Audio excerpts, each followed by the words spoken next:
Chat জিপিটিকে ব্যবহার করবেন scientific ওয়েতে। আপনি যদি চ্যাট জিপিটির দাস হন, খেয়াল রাখবেন, আমি একটা জিনিস বলি, যে কোনো টেকনোলজির দাস হওয়া সবচেয়ে খারাপ। টেকনোলজি যদি আপনার দাস হয় খুব ভালো। টেকনোলজি আপনার দাস কিরকম? আপনার একটা কাজ আপনার টেনশন লাগতেছে, তাকে দিয়ে করিয়ে নিলেন, ওকে ফাইন। কিন্তু সে যদি আপনি কি চিন্তা করবেন, কি লিখবেন, সব যদি টেকনোলজি করে, আস্তে আস্তে আপনি ওর দাসে পরিণত হবেন। ইলন মাস্কের নাম শুনছেন আপনারা? সে চিন্তা করতেছে মানুষে যে আলসা, টেকনোলজিকে ব্যবহার করতে করতে, টেকনোলজি যারা আছে, শোনার একটা ঘটনা বলছি এবার। এই যে রোবোটিক সিস্টেম, এই রোবোটিক সিস্টেম নিয়ে একটা ঘটনা বলি, ঘটনাটা শুনলে চমকে উঠবেন। খুব বড় একজন বিজ্ঞানী, তাকে একটা রোবট উপহার দিয়েছে। ওই রোবটটার বৈশিষ্ট্য কি জানেন? কোনো কথা কয় না, কিছু করে না। ধরা যাক যে প্রফেসর স্যারকে একটা রোবট দিয়েছে, ওই রোবটটা এসে চুপচাপ আছে, 24 ঘন্টা স্যারকে অবজার্ভ করতেছে। স্যার যেভাবে কথা বলে, যেভাবে খাওয়া দাওয়া করে, যেভাবে চিঠি লেখে, যেভাবে মোবাইলে কথা বলে, যেভাবে বন্ধুর সাথে আলাপ করে, সব নোট করতেছে। তা স্যার একটা কাগজে লিখে রাখছে, আগামীকাল মায়ের সাথে কথা বলবো। খেয়াল হারাই ফেলছে। রোবট কি ভুলবে? সে চিন্তা করতেছে স্যারের খেয়াল হারাই গেছে, সমস্যা নেই। সে ফোন দিয়া মার সাথে কথা বলছে। হঠাৎ করে স্যারের মনে হয়েছে, কিরে, মায়ের সাথে তো কথা বলি নাই। মাকে ফোন দিছে, বলছে বাবা তুমি না একটু আগে আমার সাথে কথা বললা। চমকে গেছে একটু, যে কিরে একটু আগে কথা বললাম, খেয়ালই তো নাই। তারপরে তার একটা জায়গায় একটা চিঠি লেখার কথা ভুলে গেছে। উনি আবার দ্বিতীয়বার লিখে পাঠাইছে। ওইখান থেকে বললো, কি ব্যাপার স্যার, আপনি তো চিঠি লিখে পাঠিয়েছেন। বলছে ওই চিঠিটা দেন তো। ওরে আল্লাহ, চিঠি যখন দেখছে ভয় পেয়ে গেছে। চিঠির লেখা হুবহু স্যারের লেখার মতো।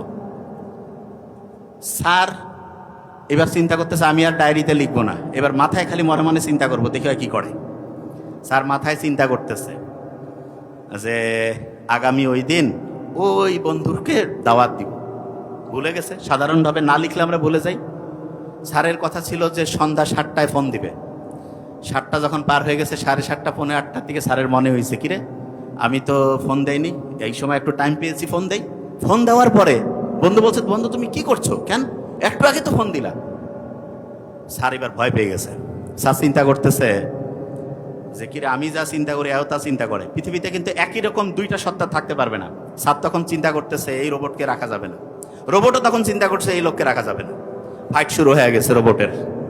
কি ডেঞ্জারাস বিশ্ব অপেক্ষা করছে আমাদের জন্য দেখেন। তবে ভয়ের কারণ নাই। আমি সবসময় বলি, সবসময় আমি এটা জিনিস বলি, আমাদের বানাইছে আল্লাহ আর আমরা বানাইছি এআই।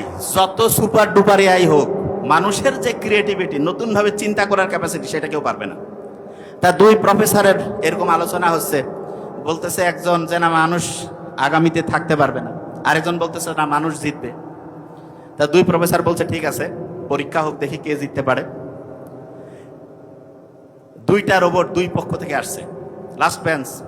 দুই পক্ষ থেকে, এক পক্ষ হচ্ছে মানুষের পক্ষ, যে মানুষ জিতবে, আরেক পক্ষ হচ্ছে যে না রোবট জিতবে। একই চেহারার দুইজন আসছে, সেম।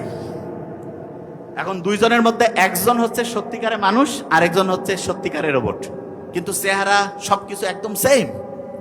পরীক্ষা হবে যে কে জিততে পারে। প্রফেসর যেই প্রশ্ন করে, দুইজনে উত্তর ঠিকভাবে দিতে থাকে। প্রফেসর যেই কাজে দেয়, খুব ট্যালেন্টেড, তো দুইজনে ঠিকভাবে করতেছে। প্রফেসর তাকে একটা প্রশ্ন, একটা বিষয় সম্বন্ধে উত্তর দিতে বলতেছে, ঠিকভাবে লিখে দিচ্ছে। তখন এই প্রফেসর, খুব জ্ঞানী মানুষ, চিন্তা করতেছে কি করলে কে মানুষ আর কে হচ্ছে রোবট, কিভাবে বের করবো। দুইজনকে দেয়, দুইজনে খুব স্কিলফুল, মানে সেম, সেম টু সেম। তখন উনি ওনার এক বন্ধুকে ডাকছে, ডেকে বলছে, বন্ধু আসো, একটা বুদ্ধি আছে। দুই বন্ধু বসছে, সামনে দুই রোবট, বের করতে হবে কে মানুষ কে সত্যিকারের রোবট।